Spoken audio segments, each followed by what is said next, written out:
c'est pas le Québec sort du Canada, c'est le Québec sort le Canada du Québec.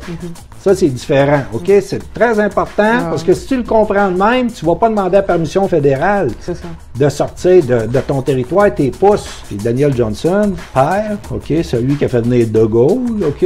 Lui, dans une plus petite plaquette qui s'appelle Égalité ou Indépendance, il ramasse en 125 pages toute la game, OK?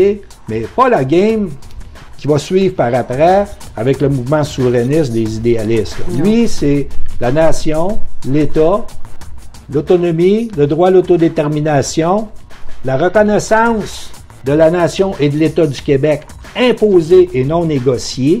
OK? C'était ça son... Puis il y avait tout, tu sais, puis Jacques Parizeau va dire de ce petit livre-là, cette plaquette-là, que c'était génial parce que le monde était rendu là.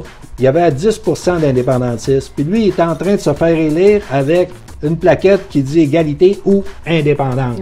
Fait que t'en as une gang contre toi, mais là, on va provoquer le fédéral pour les amener à dire reconnaissez-vous les deux peuples fondateurs, nous sommes une nation, un État. De l'autre côté, on l'a su par après, entre autres dans 2 livres qui ont été publiés, de Shawinigan Fox et puis de Iron Man, il n'y aurait jamais eu de reconnaissance d'un oui gagnant.